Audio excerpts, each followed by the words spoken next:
Alhamdulillahi Rabbil Alamin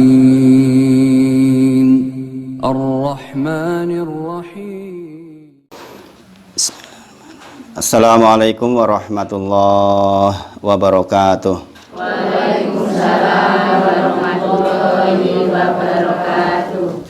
Alhamdulillahi haqqa hamdi nahmaduhu wa nasta'inuhu wa nastaghfiruh wa na'udzubillahi min syururi anfusina wa min sayyiati a'malina. May yahdihillahu fala mudhillalah wa may yudlilhu fala hadiyalah. Asyhadu alla ilaha illallah wa asyhadu anna Muhammadan abduhu wa rasuluh. Allahumma shalli ala sayyidina Muhammad wa ala ali sayyidina Muhammad. Subhanaka la ilma lana illa ma 'allamtana innaka antal alimul hakim. Rabbi shrah li sadri wa yassir li amri wahlul 'uqdatam min lisani yafqahu qawli, amma ba'd. Ingkang sepindah monggo bersyukur kepada Allah dengan ucapan sareng-sareng alhamdulillahirabbil alamin. Mugi-mugi kajian kita sonten punika insyaallah dirahmati Allah. Allahumma amin. Bibu sedaya, insyaallah kita nglajengaken pembahasan 1 bulan yang lalu. Teksi kelingan mboten? Bab tentang apa? Sabar. Niku lak dereng rampung niku. Nggih. Maka sonten hari niki insyaallah kita selesaikan termasuk pripun carane supados kita saged mewujudkan sabar. Nggih. Pada pertemuan ingkang sepindah kita sudah membahas tentang pentingnya sabar, kemudian agungnya ibadah sabar, kemudian pahala ingkang badhe kita peroleh jikalau kita sabar. Nggih. Termasuk di dalamnya kita sudah membahas tentang jenis-jenis sabar. Nggih. Kalau selama ini kita menganggap bahwa sabar niku terkait dengan kesusahan, maka di pertemuan ingkang sepindah kita sudah tahu bahwa sabar itu kebagi warni pinten? Warni pinten sabar? Warni 3. Pinter. Teksi kelingan. Nggih, sabar warni 3. Ingkang sepindah sabar kepada apa? Sabar untuk melaksanakan ketaatan. Ingkang nomor kali sabar di dalam maksiat. Sabar di dalam menjauhi maksiat. Ingkang nomor 3 sabar ingkang terkait kali musibah. Dan sabar terkait musibah ternyata sabar dengan kualitas terendah. Mengapa? Karena nek musibah yo gelem ora gelem ditampa. Gitu? Beda dengan ketaatan, jenengan saged milih.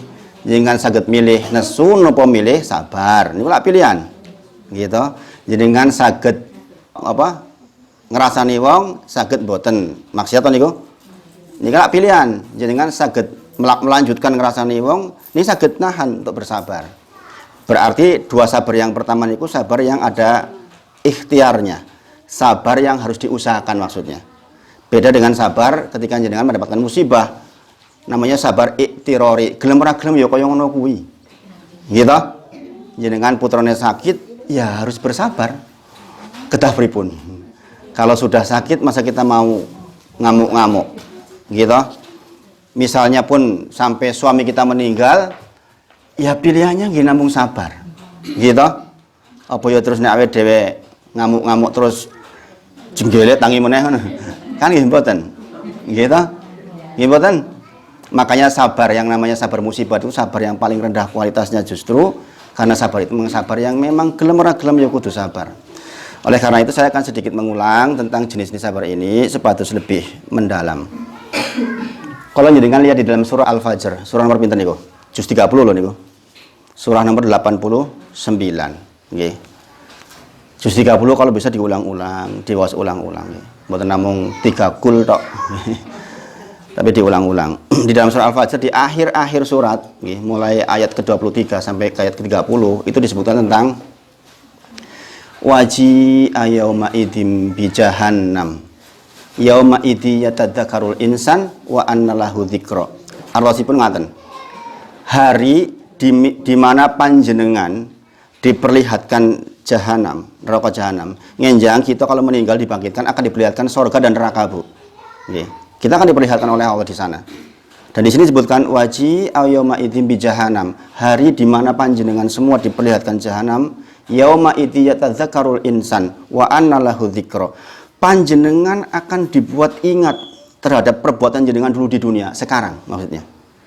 Apa yang jenengan perbuat sekarang, apa yang jenengan ucapkan sekarang, apa yang jenengan lakukan sekarang, apa yang menjadi perbuatan tangan panjenengan sekarang, apa yang dikatakan panjenengan, semuanya akan jenengan akan ingat. Wa anna lahu dzikra. Ning inget-inget niku pun boten enten ginane. Saya dipahami nggih? Hari di mana panjenengan diperlihatkan jahanam, jenengan akan menyesali hal-hal ingkang lah kok ndek peneng duniaku ya kaya ngono to. Gitu. Jenengan persempat ngerasani wong, sempat berbuat buruk, sempat ini, jenengan waktu itu ingat semua. Ketika diperlihatkan jahanam. Wa ana lahu dzikra, tetapi ingatan pada waktu itu sudah enggak ada lagi gunanya. Karena kantun ngunduh tok. Makanya mumpung sekarang kita masih di dunia, masih bisa merubah keadaan, kita bersabar di dalam menjalankan ketaatan supados tidak sampai melaksanakan hal-hal yang buruk atau kita taat di dalam menjalankan perintah-perintah Allah. Kemudian semua kita waktu itu akan mengatakan begini, Bu. Ini kata-kata jenengan ini nanti. Semua kita tanpa kecuali. Yaqulu ya laitani qaddamtu li hayati. Ini ayat 24-nya. Yaqulu ya laitani qaddamtu li hayati. Apa artinya? Coba ya nek ndek ben saya di dunia berbuat baik dan berbuat amal soleh yang banyak. Itu kata-katanya. Nggih. Jadi hari di mana jenengan diperlihatkan jahanam, jenengan ingat semuanya, kemudian ingatan itu udah nggak berguna, jenengan mengatakan yaqulu ya laitani, ini itu saya nih, ya laitani qaddamtu li hayati. Andai saja saya tahu yang seperti ini, coba dulu waktu di dunia saya berbuat yang baik-baik, amal soleh. Dulu Bu, saat derenge kula ngaji, pikiran saya, karena belum belajar tafsir waktu itu, yang mengatakan ini orang yang berbuat buruk. Saya pikir yang mengatakan yaqulu ya laitani qaddamtu li hayatin iku tiyang ingkang mboten sae. Ternyata yang mengatakan yaqulu ya laitani qaddamtu li hayatin iku nggih sedaya tiyang termasuk tiyang soleh. Lah kok tiyang soleh mengatakan coba nek dek ben aku di dunia berbuat baik, padahal dulu di dunia berbuat baik. Dia mengatakan kok yo kurang okeh toh saya berbuat baiknya. Itu maksudnya.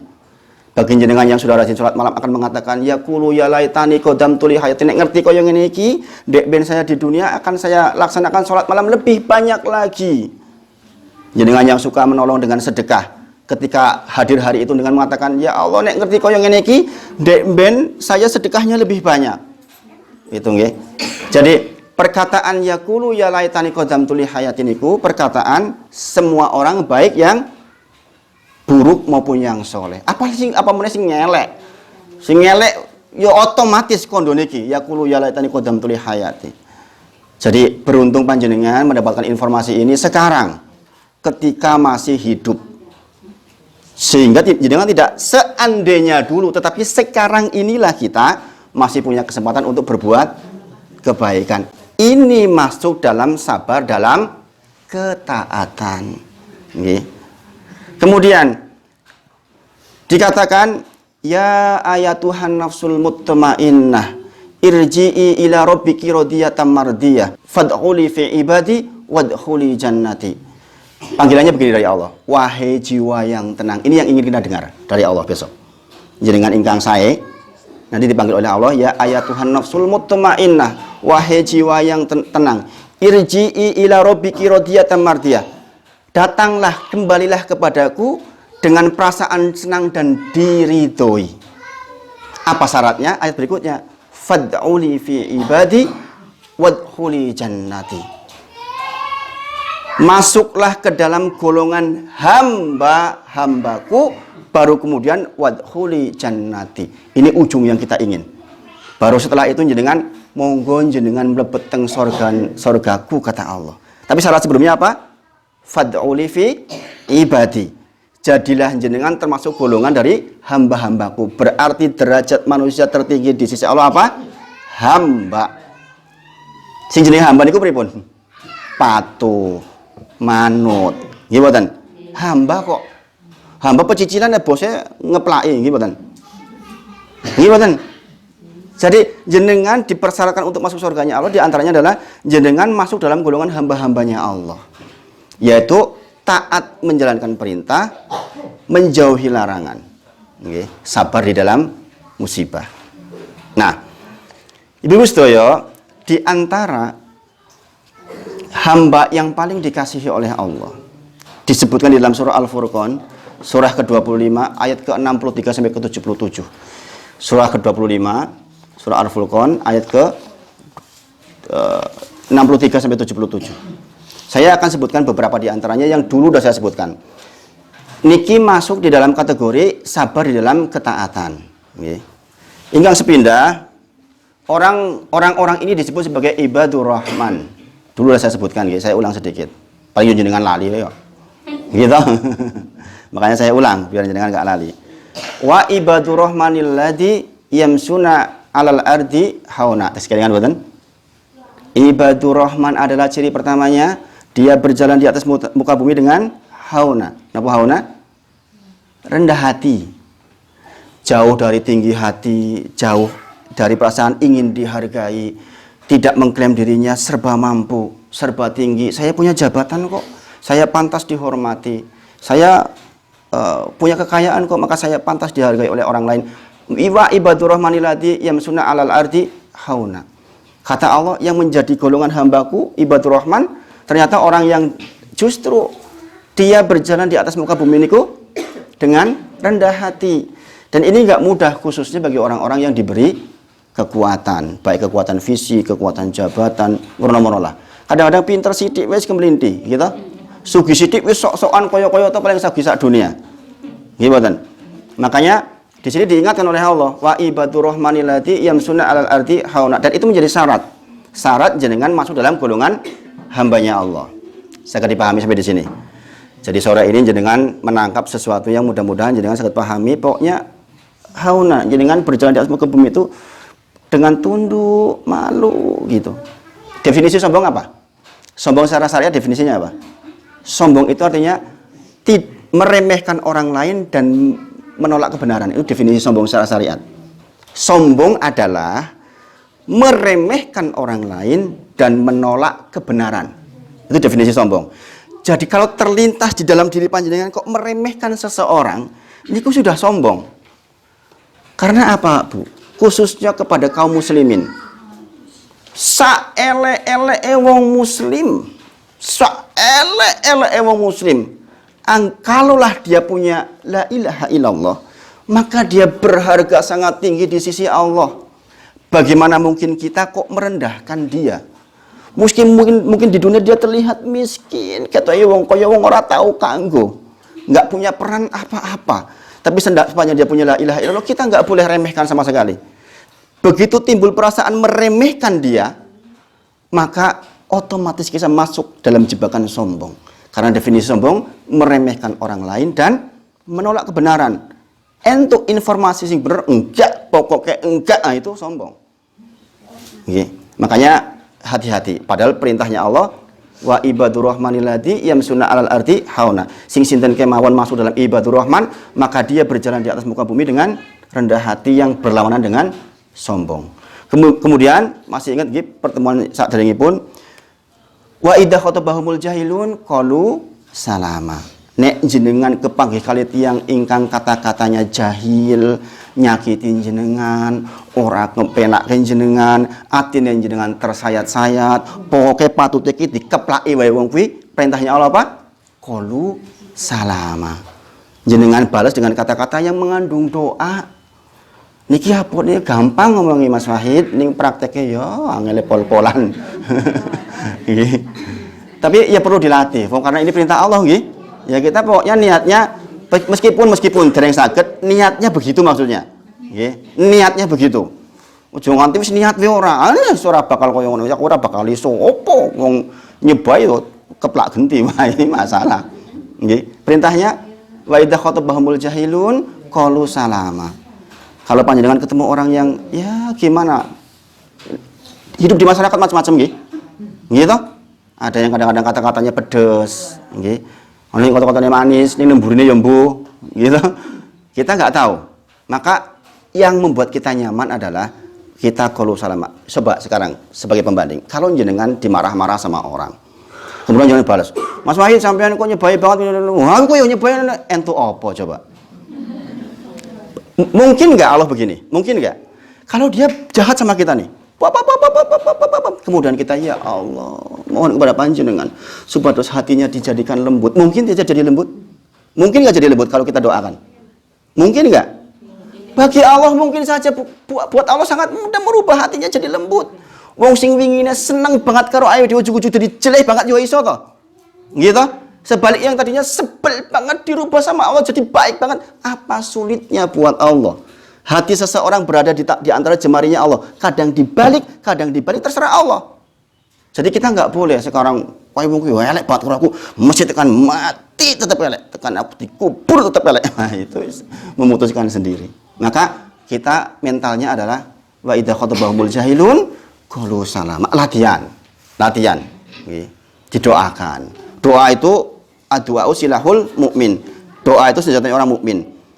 Bukankah kita ingin orang yang jelek kepada kita jadi baik? Ingin enggak? Yo orang doa kita dadi sugih wis.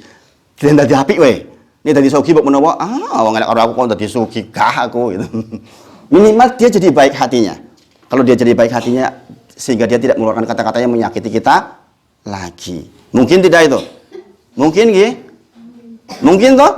Mungkin dulu apa enggak, jangan pahami dulu ini. Nah, orang mungkin bagi Allah sangat mudah, enggak sulit.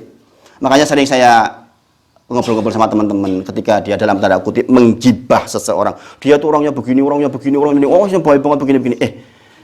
Peki jane pengen yang bersangkutan jadi baik, atau kamu hanya ingin memuaskan hasratmu menceritakan dia? Kalau engkau betul-betul ingin dia jadi baik, ingin dia enggak nyebeli, minta sama Allah, ya Allah saya mohon kepada engkau si fulana, dilembutkan hatinya, kata-kata jadi nyaman. Itu kan lebih tentrem. Gitu. Daripada kita ngomong enggak selesai itu, enggak merubah apa-apa, kita dapat dosanya. Gitu. Itu makanya ini tolong diperhatikan betul karena ciri ibadur rahman. Nggih. Tadi apa? Wadkhuli fi ibadi, masuklah dalam golongan hamba-hambaku, wadkhuli jannati, baru kemudian jenengan sami mlebet ing surganya Allah. Harus jadi hamba dulu. Di antara ciri hamba adalah wa ibadur rahmanil lati yamsuna alal ardi hauna wa idza khatabahumul jahilun qalu salama. Pondone kon membalas dengan yang baik. Ya, kalau sudah tahu hadiahnya surga, masa iya kita nggak mau, Bu? Gitu. Cedot niki hadiahnya surga tadi. Dimasukkan ke surganya Allah. Masa iya kita nggak tahan diri untuk tidak melakukan itu? Dan saya yakin, Bu, kalau ini menyebar di masyarakat langkung tentrem, podo-podo kepenak. Ora ono ruwet insyaallah, nggih. Sing ruwet sing urung ngaji, ora krungu nggih. Didongake kan ngaji. Lagi sing ngaji kadang-kadang lali. Sing kelingan praktek angel. Saya meneh mboten ngaji. Nggih. Kemudian tiang ingkang disebut sebagai hamba nggih menika waladina yaquluna rabbana srif ana adzaba jahannam inna adzabahu kana gharama. Tiang yang mlebet hambanya Allah nggih menika tiang ingkang berdoa Allahumma rabbana srif ana nggih adzaba jahannam. Duh Gusti Allah, kula nyuwun teng panjenengan jauhkan saya dari neraka jahanam. Nggih. Dados ini sabar di dalam perintah. Jenengan benar-benar harus menjadi orang yang takut kepada jahanam. Nggih. Nek jaman saiki ana wong sing kondo ngene iki.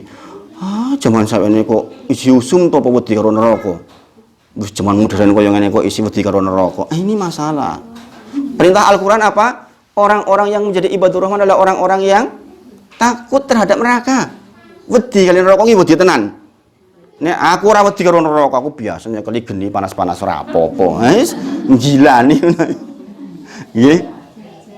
Ini yang mengajarkan Allah kepada kita. Kita harus menjadi orang yang takut terhadap neraka. Nggih. Dan harus dibuktikan. Takut kepada neraka ini dibuktikan. Arab kondo, ojo-ojo iki membawa saya ke neraka. Mau melihat, ojo-ojo saya membawa ke neraka ini. Orang yang takut maksudnya begitu maksudnya, Bu. Dengan jenengan takut kepada neraka jahanam, jenengan akan terhindar dari perbuatan-perbuatan yang mendekat ke sana maksudnya. Makanya dalam hadis lain dikatakan, di dalam satu hadis dikatakan Rasulullah minta didekatkan kepada amal-amal yang membuat beliau masuk kepada surga dan dijauhkan dari amal-amal yang membuat dia jadi ke neraka. Na'udzubillah. Mohon sama Allah, mohon sama Allah. Kemudian Di antara sifat orang yang menjadi ibadur rahman nggih menika waladina idza anfaqu lam yusrifu walam yaqturu nggih menika tiang-tiang yang ketika dia bersedekah atau memberikan nafkah baik kepada keluarga maupun kepada saudara lam yusrifu walam yaqturu ra kebangetan okehe ra kebangetan sithike tengah-tengah sedengan saged dipahami nggih. Ojo duwe duit 1 miliar pokok ya kekne kabeh ora urusan bar aku mangan karo apa ora urusan sok mikirnya sok. Nah itu keliru. Nggih. Yang betul itu adalah berada baina dzalika, berada di antara keduanya itu, nggih.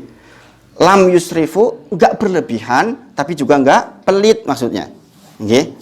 Oh ya wong tua kadang-kadang saking sayangnya sama anak berlebihan. Tuku mobil iki, tuku mobil iki, tuku mobil bos enggak apa. Nggih. Nafkah termasuk di dalamnya pada keluarga nggih. Jadi tidak berlebihan ning ora pelit. Ada orang yang pelit banget sampai anak ora diwekei. Bareng meninggal baru ketahuan bapaknya duit oke. Wah itu anaknya mau muncul-muncul tok.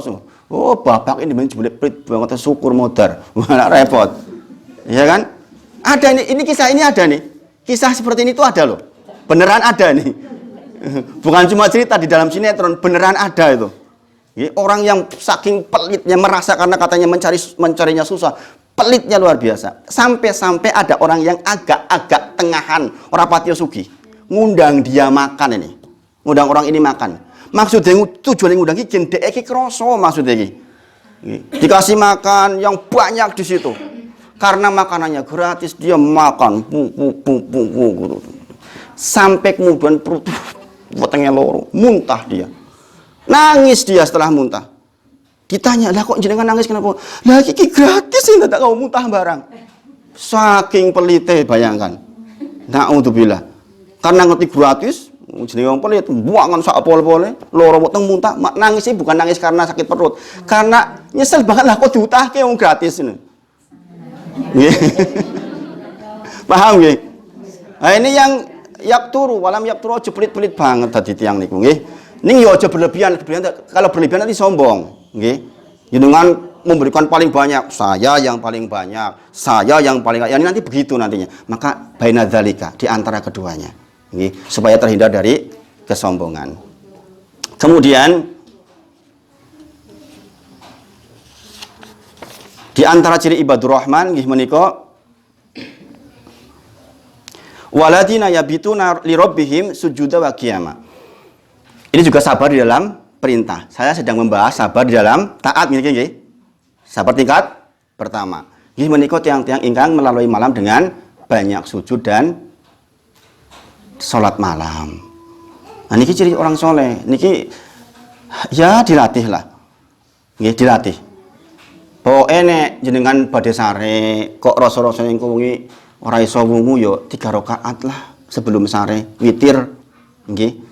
Saya pun begitu, kalau lagi capek banget gih. Wah ini menceritakan amal ini, gak boleh sebenarnya hilang. Tingkatan amal itu ada amal yang ditutup, itulah yang paling berkualitas. Kemudian diceritakan menjadi tidak berkualitas, diceritakan sambil riak, hilang pahalanya. Okay? Makanya jadi pendakwah itu kadang-kadang yangel. Memang nyontohnya harus orang lain saja. Okay? Pak Wahid bukan apa-apa, teksi latihan. Okay? Kemudian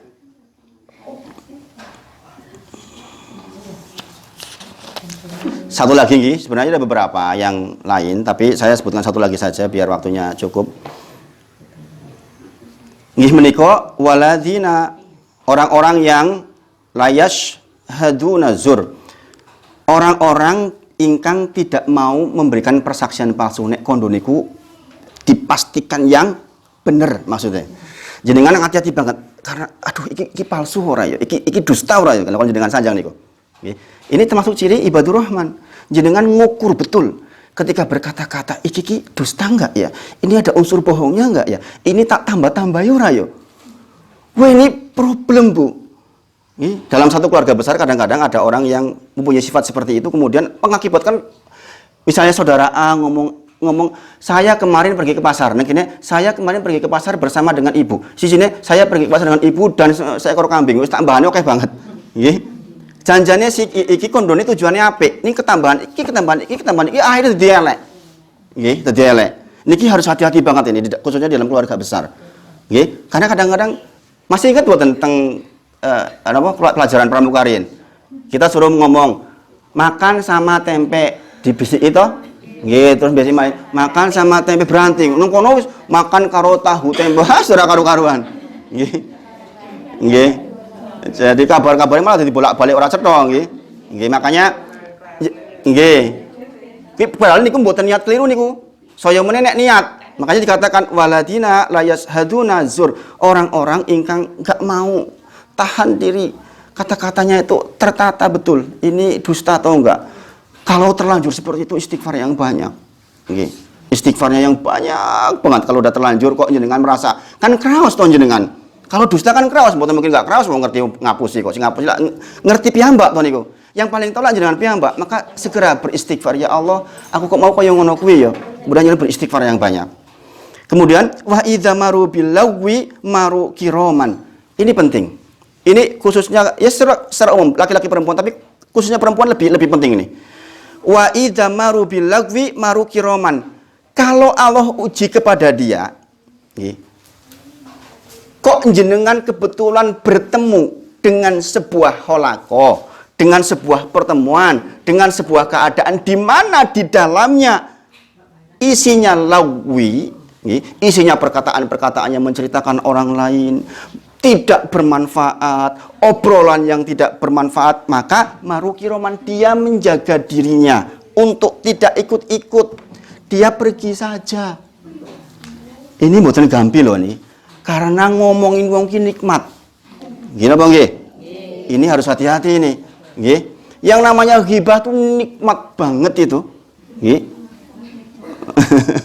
Makanya harus jaga diri. Dikatakan marukiroman, dia menjaga dirinya. Dia nggak mau ikut kepada hal-hal yang melalaikan. Contoh di zaman sekarang, bentuk kelalaian. Ini saya tidak dalam rangka untuk menghukumi sebuah perbuatan, tapi jenengan timbang piyambak. Saya saja nih, Arab sinau, buka kemudian catatan di internet. Karena selalu nyambung internet, akhirnya saya buka, klik Facebook. Teng Facebook enten, wah nawung saya SMP kegowo banyu, mati wong walu, moco wis setengah jam, hilang waktu setengah jam ras itu sinau, gitu. Niki sering niki, saya pun kadang-kadang astagfirullah begitu. Istri saya paham, iki ayah mesti lagian iki, moco apa iki. Kalau saya lagi fokus apa, kau tahu-tahu ya namanya itu tadi, nggih. Kadang-kadang kita terbawa. Ya apalagi anak saya SMP, badhe camping sisan awal bulan iki. Akhirnya kan tertarik untuk baca. Kadang-kadang moco iki nyalur iki. Oh, keadaan orang tuanya yang ditinggal anaknya. Walah itu nangis-nangis setengah jam meneh. Orang rampung-rampung, nggih. Makanya dikatakan waladina la yashhadu zur wa idza maru biqawi maru kiraman. Kalau ketemu dengan sesuatu yang memungkinkan melalaikan dirinya, dia segera pergi, nggih.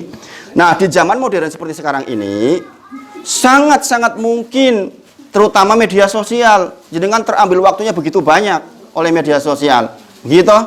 Terutama WA, grup WA, wis ono masalah sithik terus wah nyalur-nyalur. Engko sing pribadi. Iki mau Mbak Eka mau nang grup ngene iki yo. Wah, ora rampung-rampung. Gitu. Kondone aja nang grup yo, iki pribadi wae yo, iki hibah. Nggih. Makanya hati-hati. Nah, itu semua yang saya ceritakan masuk dalam kategori napa? Sabar di dalam taat, nggih. Sabar di dalam taat. Taat melaksanakan perintah Allah. Nah, sabar di dalam menjauhi kemaksiatan dulu sudah saya gambarkan tentang kisahnya Yusuf alaihissalam. Contoh paling baik itu adalah kisahnya Yusuf alaihissalam ketika beliau digoda oleh Zulaikha. Kurang apa godaane? Sing kondo dhisik sing wedok yo ayu banget wong bojone menteri. Nek menteri bojone ora ayu ya jenenge menteri bodoh, gitu. Di situ dikatakan wis ayu dihiasi dengan kecantikan. Maksudnya ayu yo tambah diayu-ayu ke. Sugih banget sisan, punya jabatan. Wong digodho sing ora di jabatan kadang-kadang ke bawah. Hati-hati teng suami panjenengan. Hati-hati lho. kondone Pak Wahid mau sing godho sing ora pati ayu esok legowo gitu. Kemudian Zulaikha yang pegang kunci, rumahnya tertutup pegang kunci. Orang sing iso buka, bayangkan. Kemudian dikatakan wahamat bih, yang namanya Zulaikha pun pengen nyikrep teng Yusuf niku. Wahamat bih Yusuf yo pengen, dudu Yusuf ora pengen. Nih Yusuf ora pengen, ceritanya lain, nggih. Ini dua orang sama-sama ingin berbuat zina, tetapi Yusuf itu takut. Dia lebih memilih bersabar untuk tidak melakukan. Kemudian dia lari. Maka alasan larinya adalah bukan karena apa-apa, karena takut tekan kapan kuat ngadepi godaan. Maksudnya begitu itu Yusuf itu. Kalau jenengan nggak baca tafsirnya nggak bakal ngerti. Kalau nggak ngaji seperti ini nggak bakal ngerti itu. Karena itu di tafsirnya beberapa nggih. Ada tafsir yang riwayat, tafsir ini. Di antara keterangannya adalah Yusuf lari karena takut. Takut apa? Lah tekan kapan aku kuat? Allah sendiri yang menyebutkan wahamat bi, Yusuf juga wahamat biha. Zulaikha wis pengen banget, Yusuf ya wis pengen banget. Itu namanya apa? Sabar di dalam menjauhi kemaksiatan. Nah, sabar yang terakhir, yang ini akan menjadi closing kita hari ini, dan mudah-mudahan ini bisa menjadi bahan renungan buat jenengan. Ingat, saya sampaikan dulu nggih. Qad ahsana man intaha ila masanya, sungguh baik tiang ingkang ngaji, diperhatikan, direnungi, dilaksanakan. Mboten namung dipirengaken tok. Sambil ngunjuk nggih, monggo. Saya juga pengen minum ini. Monggo didoain masing-masing nggih. Bismillahirrahmanirrahim.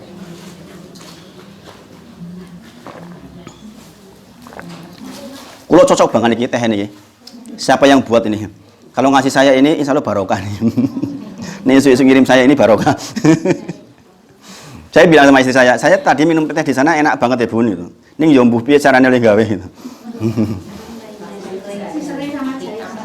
Serai sama jahe nggih. Biasanya istri saya cuma serai tok atau jahe tok. Ini serai sama jahe. Nanti dicobi.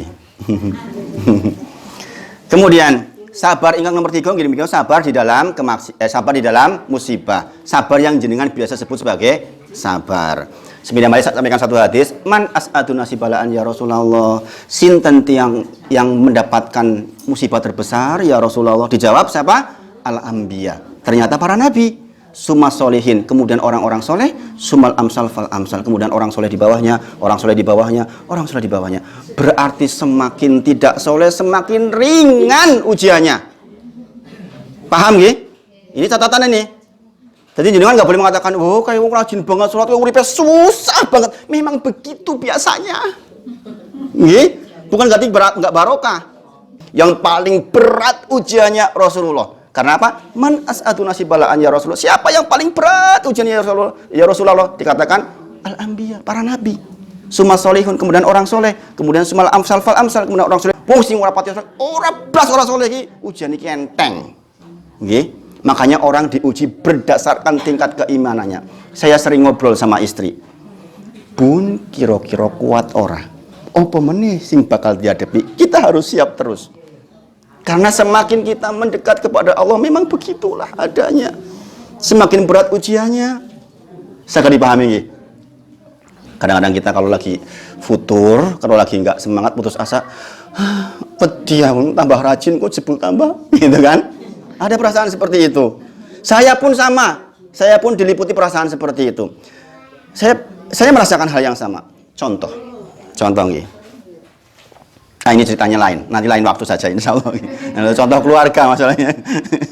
Intinya pokoknya semakin kita mencoba untuk mendekat kepada Allah, semakin berat ujiannya. Ojo nggumu nek jenengan kok tambah rajin sholat, perasaan aku tambah rajin sholat kok saiki nek ben dagangke laris saiki ora pati laris. Piye iki gitu. Ya, jenengan nanti coba pahami. Nanti jenengan akan mendapatkan hikmah yang besar bahwa ternyata ujian-ujian itu justru akan menguntungkan jenengan. Sebagai bukti nyata bahwa Rasulullah adalah yang paling berat ujiannya adalah, dulu saya sampaikan kepada jenengan, di ruangan ini siapa yang dulu lahir sudah nggak punya bapak? Ada nggak? Ada nggak? Yang dulu jenengan lahir, brojol, sang ibu panjenengan sudah nggak punya bapak? Ada? Meninggal maksudnya bapaknya, udah meninggal duluan? Saya enggak, bapak saya sampai umur 68 tahun. Ibu saya sampai umur 65 tahun. Rasulullah dereng lahir bapak pun sedo.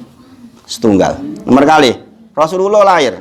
Kemudian Rasulullah dititipkan ke Halimatus Sa'diyah. Umur 2 tahun meh dijiku karo ibuke ora entuk. Karena apa? Karena Halimatus Sa'diyah merasa sangat berkah dengan adanya Nabi Muhammad SAW kecil. Kemudian akhirnya umur 4 tahun diambil, umur 6 tahun mengadakan perjalanan. Nggih. Di jalan ibunya sakit. Sakit selama sekian waktu kemudian sampai meninggal. Rausnya pripun niku? Anak 6 tahun. 6 tahun, Bu. Perjalanan jauh. Nggih, di tengah-tengah jalan ibunya sakit sampai meninggal. Kalau meninggal di tempatnya sendiri, tiang Banyu Temumpang, sedo teng Banyu Temumpang lak kathah sing ngurusi. Kalau dia anak kecil, le sama saya le, yang sabar yo le, nanti sama pamanmu, sama lekmu. Lah ini tuh jauh. Bayangkan, rausnya pripun niku cobi. Cobi, jenengan bayangkan situasi itu. Jenengan 6 tahun tindak kali ibu panjenengan teng Jakarta misalnya, kemudian tengah-tengah di Ciamis, ra kenal sapa-sapa, ibu sakit, melihat sakitnya menderita sampai meninggal. Pripun raos ini cobi? Pripun coba raosnya? Wah, itu makanya sejak kecil saja Rasulullah seperti itu ujiannya. Makanya kalau jenengan sekarang merasa, aduh, pokoke uripku ki paling apot, ra ono pokoke wong luwih apot ketimbang aku. Rasulullah tuh kayak gitu itu. Orang yang paling mulia itu. Orang yang paling dikasihi oleh Allah saja seperti itu. Bayangkan, saya hanya dari 2 fakta ini aja udah cukup. Ya cukup. Saya udah tahu lah, saya sabarlah insya Allah dalam musibah. Orang yang kita ketahui paling mulia saja, yang paling dicintai Allah saja, seperti itu. Ukuran kemuliaan bukan kekayaan, Bu, Pak. Bu. Nggih. Ukuran kemuliaan bukan, kalau kekayaan, ukuran kemuliaan harusnya Rasulullah paling kaya. Gini apa nggih? Ternyata Rasulullah bukan orang yang paling kaya kan? Maka mengukur kemuliaan bukan dari kekayaan. Di antara kemuliaan justru diukur dengan banyaknya ujian yang datang kepada dia. Rasulullah menyebutkan, jikalau Allah mencintai suatu kaum, ibtalahum. Jikalau Allah mencintai kaum atau mencintai seseorang, maka akan didatangkan ujian kepadanya. Nggih? Makanya kalau jenengan kebetulan pas dipasi kepenak, itu juga sebenarnya ujian. Nggih? Ujian kalau jenengan mau pahami. Nggih? Makanya santai. Jenengan tetap tentrem ketika jenengan memang dihadirkan ujian. Dan jangan pernah jenengan menganggap saya yang paling berat ujiannya. Dari 2 contoh ini aja kisahnya Nabi Muhammad SAW, kita sudah tahu nggak ada apa-apanya kita itu. Gini bang, nggak ada apa-apanya kita. Ditinggal meninggal ibunya umur 6 tahun itu pripun coba. Oleh kalau zaman kita sekarang nangis-nangis kaya apa. Sisan orang ngerti malah ora apa-apa. Jadi tambuh 2 tahun ngono. 6 tahun lak pun ngertos to nggih. Saya tidak akan ceritakan panjang, jenengan nanti baca kisahnya di Sirah Nabawiyah tentang kisah nabi-nabi.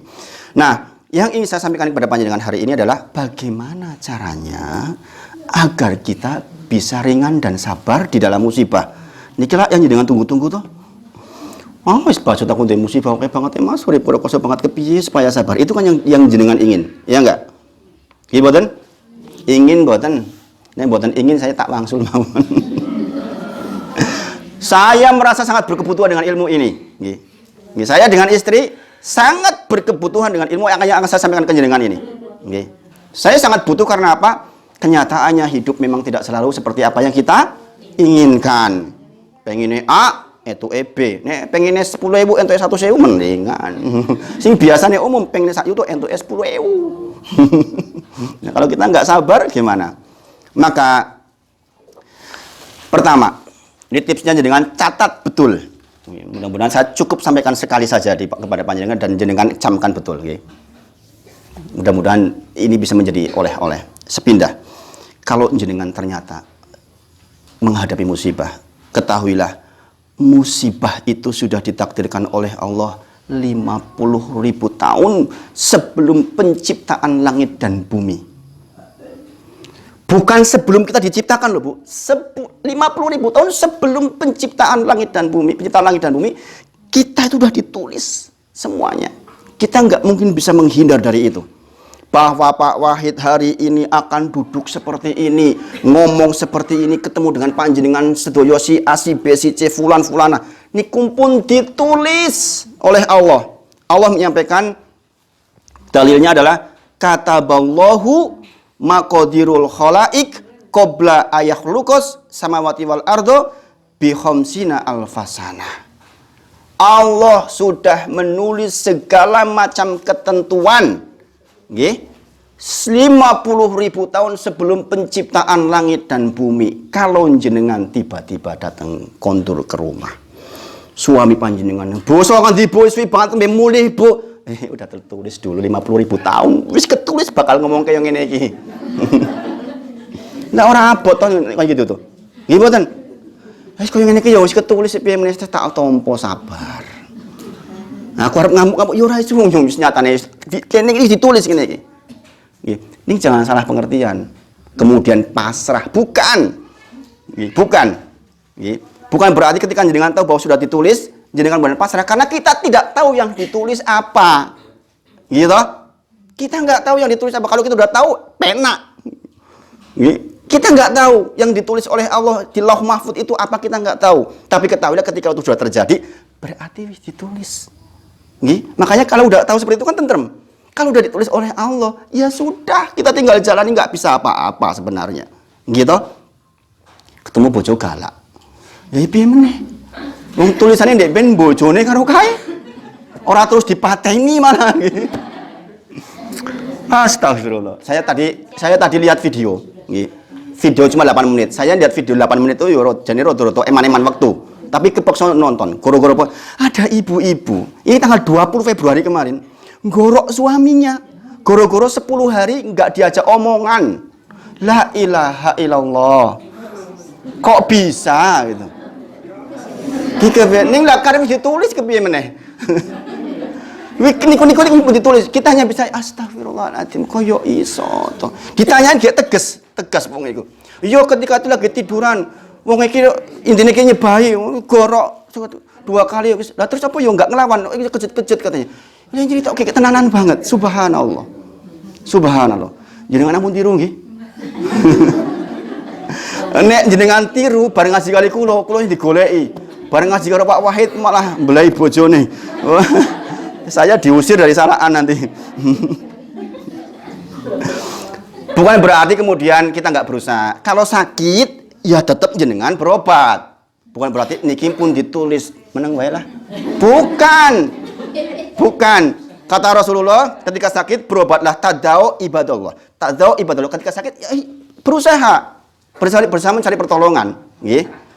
Sabar itu bukan berarti pasrah tanpa usaha. Nggih. Makanya disebutkan di sini. Allah menyampaikan kepada Nabi Muhammad SAW, kata-kata ini tolong dipegang ini. Okay. Tolong jenengan perhatikan dulu. Wasbir, bersabarlah wahai engkau Muhammad, kama sebagaimana sabarnya ulul azmi minar rasul, sabarnya para ulul azmi. Okay. Kata-kata azm dalam bahasa Arab, Bu, itu artinya apa? Tekad yang kuat. Jadi yang namanya sabar itu, kita sabar itu gini, Bu. Jangan paham ini. Jangan menerima tuh keputusan dari Allah. Sakit ditompo dulu. Ya Allah, sakit. Innalillahi wa inna ilaihi rajiun.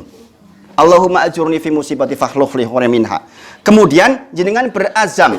Berazam itu bertekad untuk mencari solusinya. Saged dipahami mboten niki? Saged dipahami nggih? Dikatakan, wahai Muhammad, bersabarlah engkau sebagaimana sabarnya para ulul azmi. Kenapa kok ulul azmi yang disebut? Karena di situ ada kata azm. Azm niku artinya tekad yang kuat, berarti sabar niku nompo. Jenengan boten protes, boten mengatakan kata-kata yang wah Gusti Allah ki kepiye karo aku, Gusti Allah ki salah ora adil. Itu jenengan enggak nerima. Jenengan sabar dulu terima, tetapi kemudian jenengan berazam, berusaha mencari solusinya. Aku miskin, orang duwe apa-apa, aku sabar wae, ora usah. Lha iki keliru niku. Jenengan berazam, bertekad cari solusinya. Nanti tentang hasilnya apa terserah Allah. Saged dipahami mboten? Jadi jangan salah paham nggih. Jangan salah paham wis ditulis 50.000 tahun, Pak Wahid ngajari aku kon meneng wae sabar. Masalah nanti. Nanti saya malah dikatakan ustadz sesat nanti. Nggih. Paham nggih? Jenengan duwe bojo kok galak banget, ya dikondoni, sabar ini jenengan ngondoni. Ning bareng wis dikondoni ku yo wis ngeplaki wae, ya sabar. Nggih. Nek ngeplakine terus-terusan sabare yo diputus wae. Paham nggih? Mboten wis diamuki bola-bali babak belur meneng wae sabar. Sabar, oh iki jenenge bodoh nek niku. Nggih. Paham nggih? Jadi saya misalnya punya istri kok rewel wae, ya tak gowo kon ngaji, digawe ngerti. Gandeng wis dikondoni koyo istri rewel wae, sabar. Paham nggih? Mboten terus meneng wae mboten. Nggih. Makanya sabarlah engkau Muhammad sebagaimana sabarnya ulul azm. Kalau jenengan ambil ulul azmi itu kan dari kata azm nggih. Azm itu artinya tekad yang kuat. Makanya sabar itu gabungan dari menerima tetapi bertekad cari solusinya. Paham nggih? Jadi yang pertama untuk menerima musibah dengan baik jenengan katakan pada diri jenengan, oh wis dicatat kalau Gusti Allah. 50.000 tahun sebelum penciptaan langit dan bumi. Jadi kita ya bisa tentrem. Kata Nabi Muhammad SAW, ma asobaka lam yakun liyuqtiyat. Apa yang menimpamu itu tidak bisa kita hindari. Ketika sudah ditentukan oleh Allah menimpa kita, ya pokoknya itu tetap harus terjadi. Jenengan tumbas mobil enggal, tahu-tahu dicuri mobilnya. Jenengan kan, yes, gimana lagi mungkin maksud Allah nek jenengan nggawa mobil itu tabrakan. Ra ngerti. Begitu banyak zaman sekarang ya, video-video yang menceritakan itu gimana? Kejadian orang meninggal di pesawat terbang itu yang banyak itu. Banyak tuh kejadian setelahnya. Tadi itu ketika saya mau berangkat, kemudian tiba-tiba saya tidak boleh berangkat oleh istri gini. Alhamdulillah ya Allah, jebul. Orang situ mati goro-goro naik hari itu. Padahal waktu itu dia mungkin sedang ngamuk-ngamuk. Wah, goro-goro ini jadi telat gini. Biar tubuh telat. Jebul temriko meledak. Kita berprasangka baik kepada Allah. Sangat dipahami nggih? Sangat dipahami. Yang kedua. Tadi yang pertama apa? Kita tahu bahwa sudah ditulis nggih. Yang kedua sekarang. Yakinlah apapun musibah yang ditimpakan kepada panjenengan, jenengan akan mendapatkan dua hal. Yang pertama, akan diampuni dosa-dosanya. Yang kedua, akan diangkat atau ditinggikan derajat. Saya dipahami nggih? Jenengan pahami. Pokoknya jenengan kena musibah. Insya Allah musibah itu menghapus dosa saya. Wong jenengan dosanya yo akeh banget kok yo. Kada ato dosane. Nek diatung kada banget ora entek-entek tulis sak akeh banget ora entek-entek. Gitu. Aku ora ndek dosa ya, Mas. Oh, jenengan ora ngerti dosa kuwi apa itu masalah. Pokoke dosane awake dhewe iki akeh wong urip iki. Cetha akeh banget. Nanti bab tentang dosa dibahas tersendiri. Jadi kalau kita dapat musibah, dipastikan insya Allah kita akan mendapatkan ampunan dari Allah atau kita akan diangkat derajatnya. Gak usah sedih-sedih banget. Ma yusibul muslim, tidak ada satupun menimpa panjenengan kaum muslimin min nasobin, baik rasa letih, jenengan kesel, jenengan dagang kesel, jenengan ngurumati anak kesel, letih, nggih, gitu, nggih boten? Oh nggih, kula anake 5 kok ngerti banget. Wala wasobin, sakit yang jenengan rasakan. Sakit apapun pokoknya. Ulama mengatakan pokoknya ini bentuk sakit apapun. Walahamin, perasaan bingung, bimbang, kemudian khawatir masa depan. Jadi nggak sok merasakan itu toh. So anakku piye yo? Nggih mboten? Rezekine tahun ngarep kepiye yo? Kalau yang bu guru mbok menawi karena udah ada gaji mending gitu. Yang dagang gitu, kayak saya gitu kan nggak tahu yang mau beli siapa besok. Gitu. Meskipun ya sama saja yang guru juga wah kurang, aku butuhane sampeyan gitu. Kok piye anakku kuliah wong 5 misalnya. Nggih mboten? Ada enggak perasaan seperti itu? Tentang rumah tangga, sok bojoku piye yo isih eman karo aku ora yo setahun ngarep. Ojo-ojo saiki eman sok galak. Perasaan itu namanya dalam bahasa Arab hamin, nggih, hamin. Perasaan bingung, khawatir, mboten tentrem itu juga termasuk di dalamnya. Wala husnin, nggih menika perasaan sedih atas kejadian masa lalu. Jenengan ditinggal Sedo Putro, pokoknya kesedihan yang sudah berlalu. Ini kadang-kadang mempengaruhi kita. Seperti ibu saya.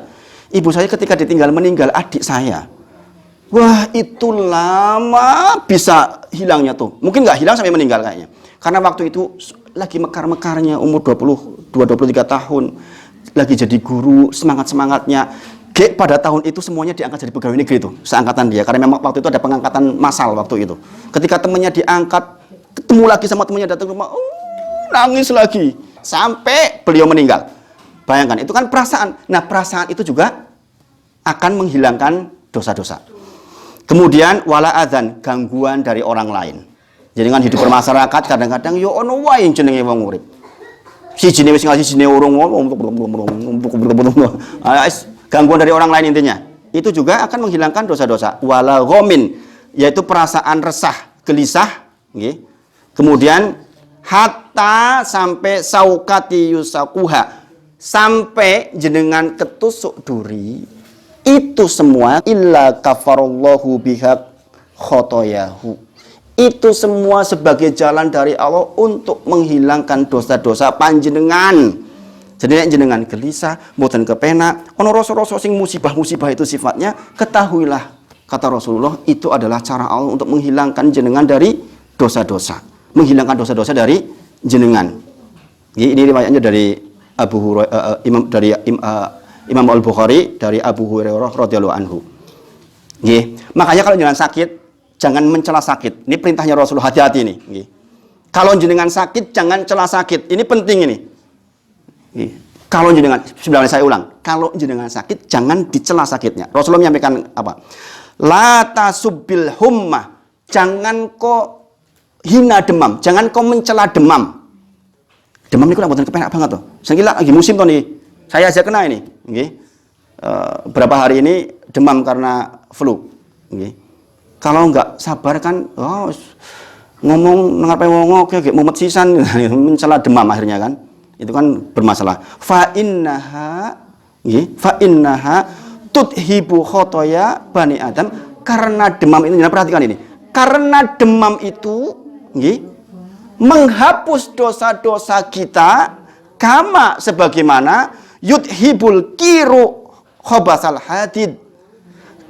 Karena yang namanya demam itu menghapus dosa-dosa jenengan seperti kiru. Kiru ini apa? Alat yang digunakan oleh pandai besi untuk menghilangkan karat besi. Paham nggih? Alat yang digunakan oleh pandai besi untuk menghilangkan karat besi. Maka yang namanya demam itu menghilangkan dosa panjenengan seperti kir, alat yang digunakan untuk menghilangkan karat itu. Dahsyat mboten? Maka kalau tahu kan kita tentrem. Ya demam, alhamdulillah ya Allah, saya diberi demam. Yang dengan itu mudah-mudahan dosa-dosa saya sebagaimana karat yang nempel di besi pada berjatuhan. Ini kisahnya bagaimana? Kisahnya, suatu ketika diriwayatkan dari Jabir bin Abdullah radhiyallahu anhu, Rasulullah menjenguk Ummu As-Sa'ib, ini perempuan berarti, atau Ummul Musayyib nama lainnya, dan berkata kepadanya, malaki, kalau laki-laki malaka, malaki berarti Kiki kena ngopo gitu sama Rasulullah. Ada apa denganmu? Ya Ummu Sa'ib, wahai Ummu Sa'ib. Kamu kemudian Rasulullah menyampaikan tuzafsifina, badanmu kok gemeteran. Maka kemudian Ummu Sa'ib menjawab, al-humma, ini karena saya demam ya Rasulullah. Kemudian dia mengatakan begini. Ini kata-kata ini yang kemudian sama Rasulullah tidak bolehkan. La barokallahu fiha. Mudah-mudahan demam kira ono barokah. Itu maksudnya. Maksudnya dia itu mengumpat apa namanya itu? Demam. Maka Rasulullah menyampaikan la tasubil humma, jangan kau cela humma, jangan kau cela demam, karena sesungguhnya fa innaha tudhibu khotoya bani Adam kama yudhibul kiru khabasal hadid. Karena demam itu menghapus dosa-dosa panjenengan sebagaimana kir menghapus karat di dalam besi. Makanya sepindah malih, kalau jenengan asal musibah, insya Allah jenengan sedang dibersihkan oleh Allah dosa-dosanya. Saged dipahami nggih? Saged dipahami. Kemudian diangkat derajat, diangkat derajatnya. Sebelum itu saya sampaikan ini. Yang saya sampaikan dulu. Syaratnya jenengan mendapatkan pahala sabar, pahala atas musibah. Sebentar balik. Syaratnya jenengan mendapatkan pahala atas musibah yang jenengan terima, kalau jenengan sabar maksudnya. Jadi orang langsung jenengan itu musibah itu pahala mboten. Jenengan entuk musibah, jenengan sabar baru berpahala. Nek jangan entuk musibah terus ngamuk-ngamuk, ora berpahala, malah dosa. Wah aku musibah ya, oke aku wong saleh berarti. Baru selalu musibah ngamuk-ngamuk terus. Iki gendeng nek niku. Saya dipahami nggih? Maka ketika Rasulullah lewat ke sebuah tempat, saya dulu sudah sampaikan, sampai di sebuah tempat, kemudian ada seorang ibu-ibu di dekat makam kubur anaknya, dia mengatakan, meratap-ratapi anaknya, anakku mati. Rasulullah kemudian menyampaikan, ya hada isbiri wahtasibi, wahai fulan, wahai fulana, wahai ibu, sabaroto panjenengan, isbiri sabro, dan mintalah pahala kepada Allah. dengan kematian anakmu ini? Jawabannya apa itu? Ibunya itu, dia mengatakan, ilaika anni, pergi dari saya. Tapi dia nggak nengok ya, nggak nengok Rasulullah. Ilaika anni, is lu ngoto kono, gitu kan? Dia mengatakan, fa innaka lam tusab bi musibati. Kue ki ra ngrasake musibah sing tak rasake. Sering boten kan jenengan niku? Kue ki ra ngrasake sing tak rasake, gampang ngomong kaya ngono kuwi. Zaman Rasulullah niku pun enten. Nggih. Alah mau ngomong gampang nek kowe ngrasake. Ya enggak? Anakmu ora mati karuan, iso kaya ngono kuwi anakmu mati. Iso ora, ini memang ya masih teori nih, saya juga masih berat nih beratnya ini. Tapi dulu juga dikatakan nggih. Ilaika ani lunga to kono rasa kono ngene. Fa innaka panjenengan niku lam tusab bi musibatin ngrentuk musibah kaya ngene iki. Walam ta'rifu dan engko tuh enggak tahu rasanya katanya. Walah lah medeni banget. Kemudian orang datang kepada dia, ngerti ora? Ki mau sing kono nyebrene jenenge sapa? Rasulullah loh. Nah, dia kaget toh. Nah, kemudian dia datang ke rumahnya Rasulullah dan ketemu Rasulullah. Ya Rasulullah, saya kemarin enggak mengenali engkau. Saya sekarang udah bersabar. Rasulullah menyampaikan, innama sabru inda sotmatil ula, sabar niku pada pukulan pertama. Nek sabar saya iki kudu sabar, ya wis kepaksa sabar. Begitu dapat musibah dengan sabar, itu yang namanya sabar kata Rasulullah. Makanya sekali lagi ini penting jangan catat, kalau jenengan dapat musibah apapun segera ucapkan apa? Inna lillahi wa inna ilaihi raji'un. Allahumma ajurni fi musibati hada fakhluf li khairan minha. Sesungguhnya segala sesuatu miliknya Allah. Nggih. Diri kita saja miliknya Allah. Diri kita Bu jenengan semua itu miliknya Allah. So yang menemung sing nempel karo jenengan harta jenengan, rumah jenengan, anak jenengan itu semuanya miliknya Allah. Jenengan saja. Mata jenengan, rambut jenengan, diri jenengan, jiwa jenengan miliknya Allah. Dijaluk karo sing duwe ya karep-karep sing duwe. Nggih napa nggih? Inna lillahi wa inna ilaihi raji'un. Segala sesuatu dari Allah akan kembali kepada Allah. Termasuk kita. Soyong meni yang di luar kita. Kukunya kita, tangannya kita. Semuanya milik Allah dan akan kembali kepada Allah. Soyong meni mobil, motor, rumah, tanah. Alah kok diributin ngopo? Ngapain diributin? Saya aja nggak punya tanah banyak nggak ribut. Masya Allah. Yeah. Saya memahami lillahi rabbil alamin, miliknya Allah semuanya, lillahi ta'ala. Okay. Kemudian kita berdoa, Allahumma ajurni fi musibati, tambahi hada enggak apa-apa. Allahumma ajurni fi musibati fakhluf li khairan minha. Ya Allah, saya mohon kepada Engkau agar musibah yang menimpaku ini pahala buatku, fakhluf li khairan minha. Gantikan dengan yang lebih baik. Dulu sudah saya ceritakan kisahnya istrinya Rasulullah, okay? Tidak saya ulang. Kemudian diangkat derajat, okay? Setiap kita yang mendapatkan musibah, mungkin ngaten Bu. Ini para ulama yang menyebutkan. Allah tuh berkehendak jenengan tuh punya manzilah, punya kedudukan tinggi di sorga nanti. Tetapi sholatnya jenengan kira cukup. Sedekahnya jenengan kira cukup. Sabarnya jenengan ora cukup. Maka kemudian sama Allah kasih musibah, biar jenengan bersabar. Akhirnya sampai kepada ketentuan yang Allah mau. Paham nggih? Berarti musibah juga di antara tanda cintanya Allah kepada kita. Ning ojo njaluk musibah. Nggih. Oh, kata Pak Wahid katanya musibah itu tanda cintanya Allah. Aku njaluk ya Allah turunkan musibah kepada saya. Jenenge bodoh niku. Rasulullah juga menyampaikan jangan minta musibah. Nggih. Rasulullah menyampaikan jangan minta musibah. Nggih. Jangan meminta ketemu musuh. Ning nek kepeksane ketemu ya sabar. Maksudnya gitu nggih. Maksudnya gitu. Kemudian yang ketiga, cara agar kita ringan di dalam menghadapi musibah, nggih menika apa? Yang ketiga, lihatlah kepada yang lebih susah dari kita. Ini pernyataannya dari Rasulullah. Videonya di YouTube banyak yang buat orang-orang non-muslim. Padahal yang menyampaikan Rasulullah loh itu. Nggih. Nek jenengan pengen tentrem uripe, ojo ndelok sing ndure awake terus urusan dunia terutama. Nggih. Lah duwe motor mung kaya ngene iki sing kae motore apik. Sing duwe motor apik kan duwe mobil. Sing duwe mobil kan mobile loro. Sing duwe loro kan mobile apik banget. Wara karo wara rampung-rampung. Ngene apa nggih?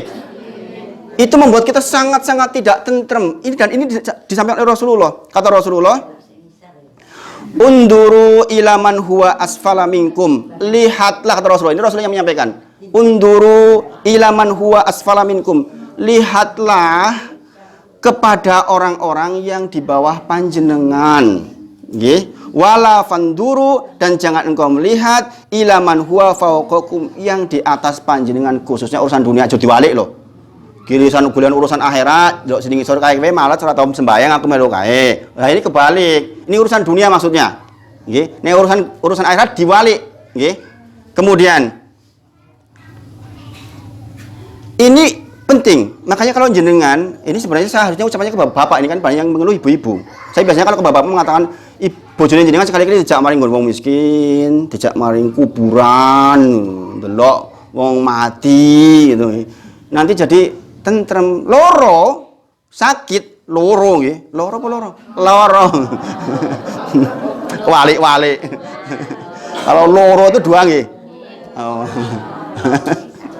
Angel kondone. Nah, di Cilacap gampang, lara kalau loro. Kalau loro itu dua, di Cilacap lara itu sakit. Itu bayangkan, jenengan yang sakit, jenengan bisa melihat orang yang di atas kursi roda. Yang di atas kursi roda bisa melihat yang di rumah sakit terbaring. Yang terbaring jenengan bisa melihat yang sudah stroke nggak bisa apa-apa. Yang stroke mati perbandingannya, wis mati malah anak kurung.